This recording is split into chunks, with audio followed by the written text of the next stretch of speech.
Les Lamentations, chapitre 1. Quoi donc? Elle est assise solitaire, cette ville si peuplée. Elle est devenue une veuve, grande parmi les nations, princesse sur les provinces, elle est soumise à la corvée.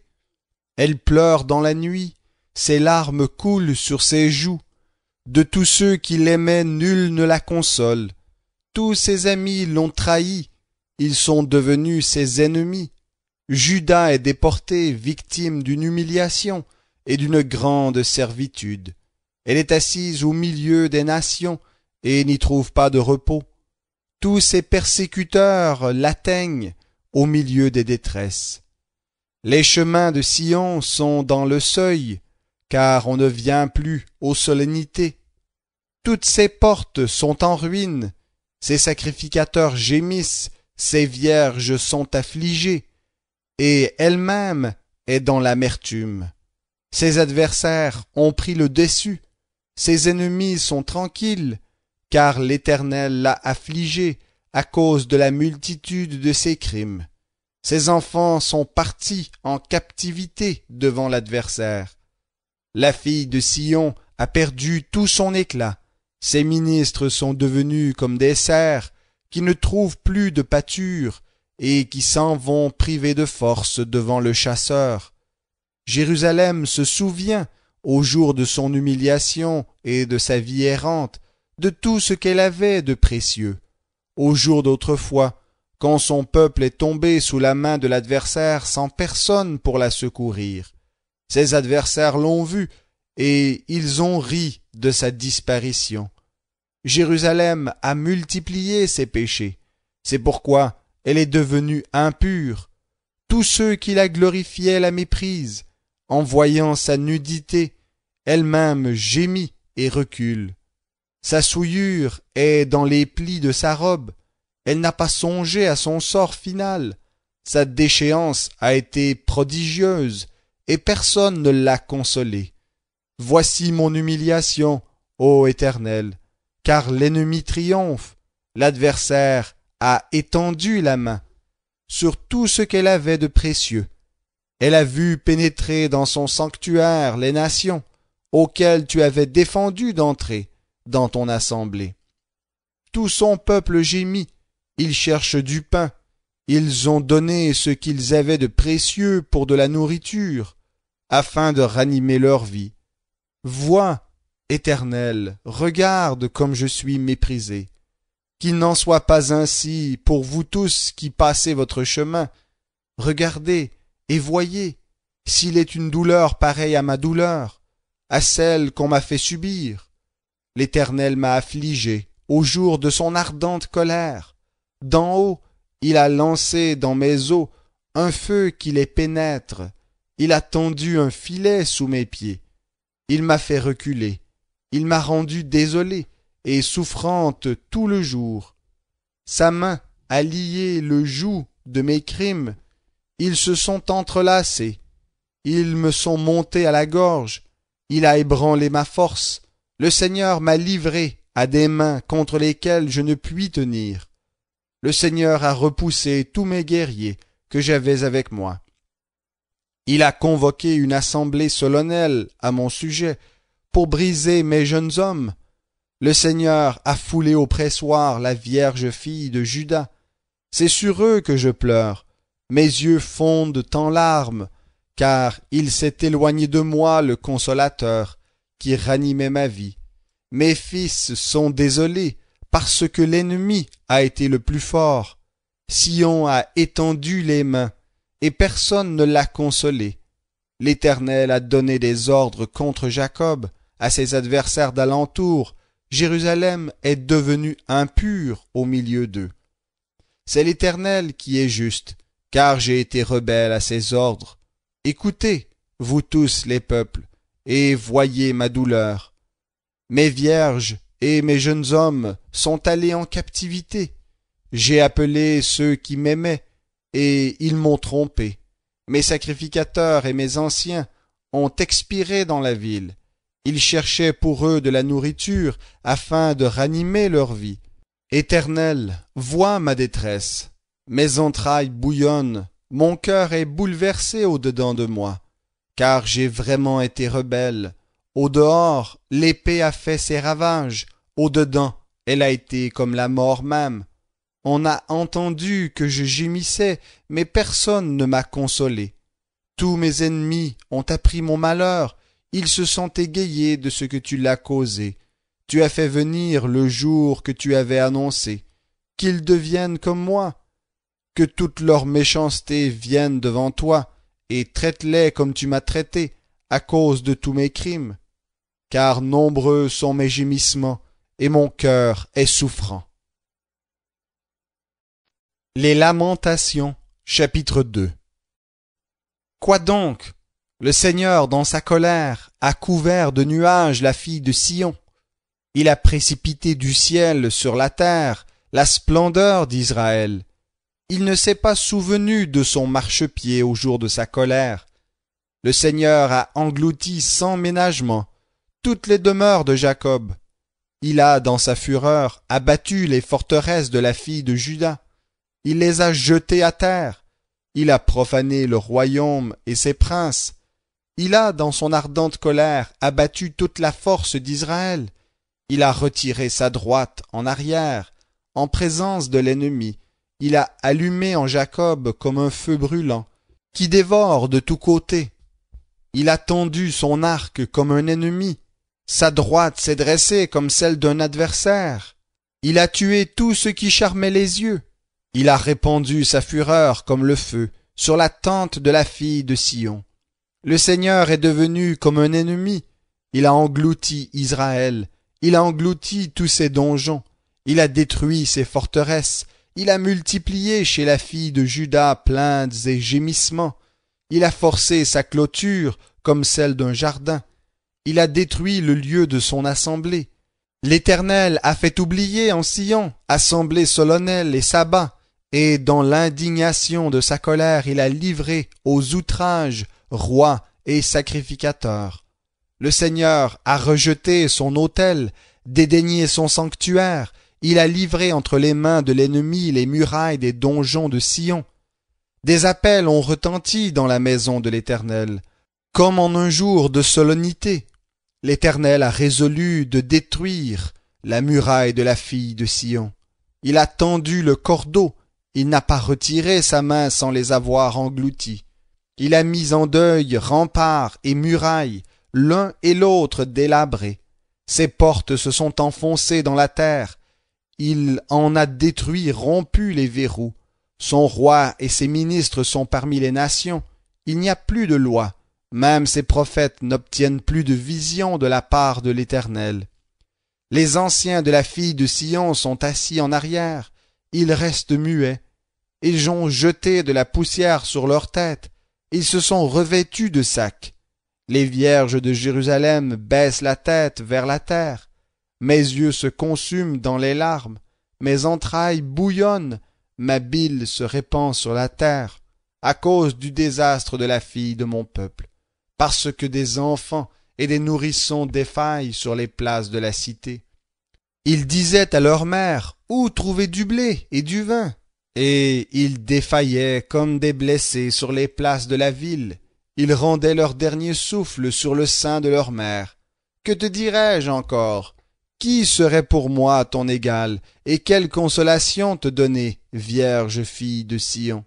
Car ton désastre est aussi grand que la mer. Qui pourra te guérir? Tes prophètes ont eu pour toi des visions vaines et fades. Ils n'ont pas mis à nu ta faute, afin de détourner de toi la captivité. Ils ont eu pour toi la vision d'oracles vains et décevants. Tous les passants battent des mains sur toi. Ils sifflent, hochent la tête contre la fille de Jérusalem. Est-ce là la ville qu'on appelait une beauté parfaite, la joie de toute la terre? Tous tes ennemis ouvrent la bouche contre toi. Ils sifflent, ils grincent des dents. Ils disent, nous l'avons englouti. C'est bien le jour que nous espérions. Nous l'avons atteint, nous le voyons. L'Éternel a exécuté ce qu'il avait décidé. Il a accompli la parole qu'il avait décrétée dès les temps anciens. Il a détruit sans ménagement. Il a fait de toi la joie de l'ennemi. Il a élevé la force de tes adversaires. Leur cœur crie vers le Seigneur. Muraille de la fille de Sion, laisse couler tes larmes comme un torrent. Ne te donne aucun répit, et que la pupille de ton œil n'ait pas de repos. Lève-toi, lance une clameur au début des veilles de la nuit. Répands ton cœur comme de l'eau devant la face du Seigneur. Lève tes mains vers lui pour la vie de tes enfants qui défaillent de faim à tous les coins de rue. Vois, Éternel, regarde qui tu as ainsi traité. Fallait-il que des femmes dévorent le fruit de leurs entrailles, les petits enfants tendrement aimés, que sacrificateurs et prophètes soient tués dans le sanctuaire du Seigneur? Les adolescents et les vieillards gisent par terre dans les rues. Mes vierges et mes jeunes hommes sont tombés par l'épée. Tu as tué au jour de ta colère, tu as égorgé sans ménagement, tu as appelé sur moi l'effroi de tous côtés, comme en un jour de solennité, au jour de la colère de l'Éternel. Il n'y a eu ni rescapés, ni survivants. Ceux que j'avais tendrement aimés et élevés, mon ennemi les a consumés. Les Lamentations, chapitre 3. Je suis l'homme qui a vu l'humiliation sous le bâton de son courroux. Il m'a conduit, il m'a fait aller dans les ténèbres et non dans la lumière. Contre moi, il tourne et retourne sa main tout le jour. Il a flétri ma chair et ma peau. Il a brisé mes os.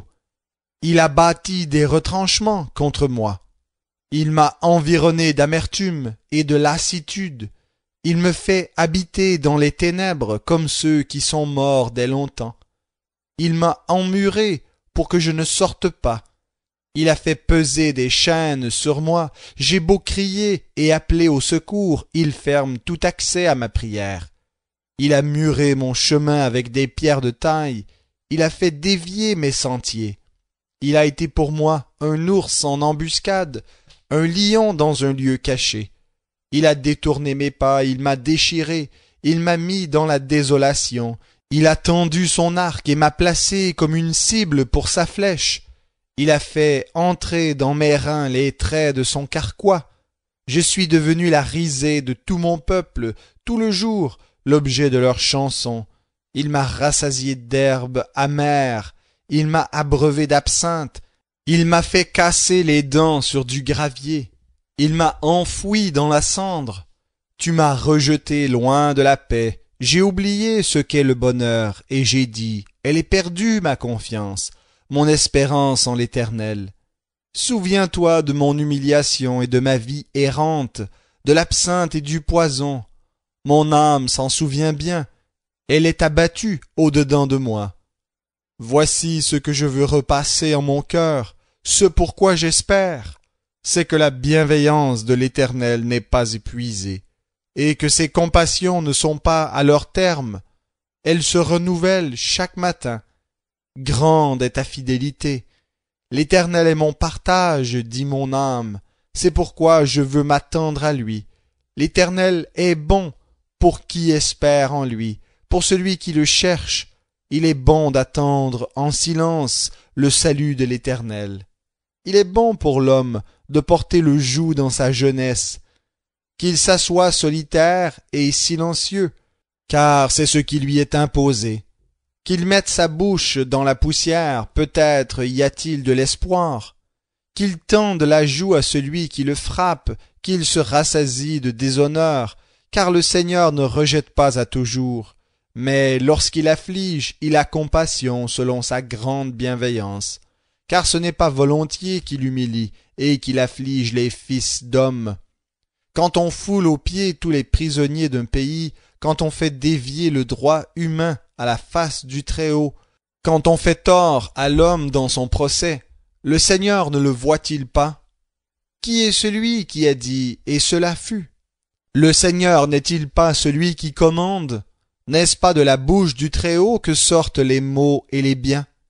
Pourquoi l'homme vivant se plaindrait-il? Que chacun se plaigne de ses propres péchés. Examinons nos voies et sondons-les et retournons à l'Éternel. Élevons notre cœur comme nos mains vers Dieu qui est au ciel. Nous avons nous-mêmes été criminels et rebelles, et toi, tu n'as point pardonné. Tu t'es enveloppé de ta colère et tu nous as poursuivis. Tu as tué sans ménagement, tu t'es enveloppé d'une nuée, pour que la prière ne te parvienne pas. Tu as fait de nous un rebut et un repoussoir au milieu des peuples. Ils ouvrent la bouche contre nous, tous nos ennemis. Pour nous, ce furent la frayeur et la fosse, la destruction et le désastre. Des torrents d'eau coulent de mes yeux à cause du désastre de la fille de mon peuple. Mes yeux ruissellent sans repos, sans relâche, jusqu'à ce que l'Éternel fasse attention et voie du haut des cieux. Mes yeux me font souffrir à cause de toutes les filles de ma ville. Ils m'ont donné la chasse comme à l'oiseau. Ceux qui sans cause sont mes ennemis. Ils ont réduit ma vie au silence dans la citerne. Ils ont jeté des pierres sur moi. Les eaux ont recouvert ma tête. Je disais, je suis perdu. J'ai invoqué ton nom, ô Éternel, des profondeurs de la citerne. Tu as entendu ma voix. Ne détourne pas ton oreille, quand pour me soulager je t'appelle au secours. Au jour où je t'ai invoqué, tu t'es approché. Tu as dit, sois sans crainte. Seigneur, tu as plaidé mon procès. Tu as racheté ma vie. Éternel, tu as vu mon écrasement, rétabli mon droit. Tu as vu toute leur vengeance, tout leur complot contre moi. Éternel, tu as entendu leurs outrages, tout leur complot contre moi, les discours de ceux qui se dressent contre moi. Leurs projets sont tout le jour contre moi. Qu'ils soient assis ou debout, regarde, je suis l'objet de leurs chansons. Tu leur rendras la pareille, ô Éternel, selon l'œuvre de leurs mains. Tu leur cuirasseras le cœur, ta malédiction sera contre eux. Tu les poursuivras avec colère et tu les extermineras de dessous les cieux de l'Éternel. Les Lamentations, chapitre 4. Quoi donc? L'or est terni, l'or pur est altéré, les pierres saintes sont éparpillées au coin de toutes les rues. Les fils de Sion, si précieux, qui valaient leur pesant d'or, quoi donc? Ils sont considérés comme des pots de terre, ouvrage des mains du potier. Même les chacals présentent la mamelle et allaitent leurs petits. Mais la fille de mon peuple est devenue cruelle, comme les autruches du désert. De soif, la langue du nourrisson s'attache à son palais. Les enfants demandent du pain, et personne ne leur en coupe. Ceux qui se nourrissaient de mets délicats expirent dans la rue. Ceux qui étaient élevés dans la pourpre embrassent le fumier. La faute de la fille de mon peuple est plus grande que le péché de Sodome, qui fut renversé en un instant, sans que personne ait porté la main sur elle. Ces Naziréens étaient plus purs que la neige, plus blancs que le lait. Ils avaient le corps plus vermeil que le corail. Leur figure était de saphir, leur aspect est devenu plus sombre que le noir. On ne les reconnaît pas dans les rues. Ils ont la peau collée sur les os. Elle est devenue sèche comme du bois. Les victimes de l'épée ont eu plus de chance que les victimes de la faim, qui s'étiolent exténuées, privées des produits des champs. Ces femmes, si compatissantes, de leurs mains ont fait cuire leurs enfants. Ils leur servent d'aliment dans le désastre de la fille de mon peuple. L'Éternel a mis le comble à sa fureur. Il a répandu son ardente colère. Il a allumé dans Sion un feu qui en dévore les fondations. Ils n'auraient pas cru, les rois de la terre, ni tous les habitants du monde, que l'adversaire, que l'ennemi entrerait dans les portes de Jérusalem, à cause des péchés de ses prophètes, des fautes de ses sacrificateurs, qui ont répandu dans son sein le sang des justes. Ils erraient en aveugles dans les rues, ils étaient souillés de sang, au point qu'on ne pouvait toucher leurs vêtements. Écartez-vous, impurs, leur criait-on, écartez-vous, écartez-vous, tandis qu'ils fuyaient, qu'ils erraient parmi les nations. Ils ne vont plus séjourner chez nous. L'Éternel lui-même les a dispersés. Il ne les regarde plus. On n'a pas respecté les sacrificateurs ni fait grâce aux vieillards. Nos yeux se consumaient encore en vain dans l'attente du secours. Nous guettions, une nation qui ne nous a pas sauvés. On épiait nos pas pour nous empêcher d'aller sur nos places. Notre fin s'approchait, nos jours étaient accomplis, notre fin est arrivée. Nos persécuteurs étaient plus légers que les aigles du ciel. Sur les montagnes, ils nous ont poursuivis. Ils nous ont dressé des embûches dans le désert. Celui qui était notre vie, le Messie de l'Éternel, a été pris dans leur fosse. Lui de qui nous disions, à son ombre, nous vivrons parmi les nations. Égaie-toi, réjouis-toi, fille d'Édom, habitante du pays d'Out. À toi aussi on passera la coupe. Tu t'enivreras et tu te mettras à nu. Fille de Sion, ta faute est à son terme. Il ne te déportera plus. Fille d'Édom, c'est ta faute qu'il châtiera. Il mettra tes péchés à découvert. Les Lamentations, chapitre 5. Souviens-toi, Éternel, de ce qui nous est arrivé.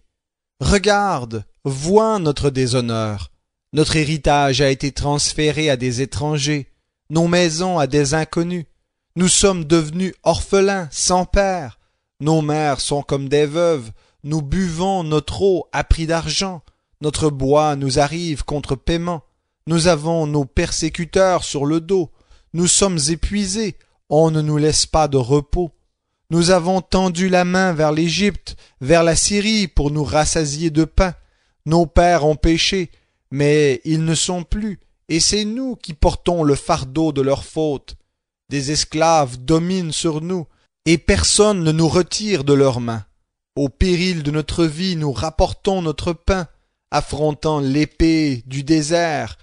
Notre peau est brûlante comme un four par l'ardeur de la faim. Ils ont violé des femmes dans Sion, des vierges dans les villes de Juda. Par leurs mains, des ministres ont été pendus. La personne des anciens n'a pas été respectée. Des jeunes hommes ont porté la meule, des garçons ont trébuché sous des fardeaux de bois. Les anciens ont délaissé la porte, les jeunes hommes ont délaissé leur chant. La joie a délaissé nos cœurs, nos danses ont été changées en deuil, la couronne de notre tête est tombée. Malheur à nous, parce que nous avons péché. Voici pourquoi notre cœur est souffrant. Voici pourquoi nos yeux sont obscurcis. C'est que la montagne de Sion est désolée. C'est que les renards s'y promènent. Toi, Éternel, tu sièges à jamais. Ton trône subsiste de génération en génération. Pourquoi nous oublierais-tu pour toujours? Nous abandonnerais-tu tout le temps de notre vie? Fais-nous revenir vers toi, Éternel, et nous reviendrons. Renouvelle nos jours comme autrefois. Nous aurais-tu donc entièrement rejetés? Serais-tu contre nous indigné à l'extrême?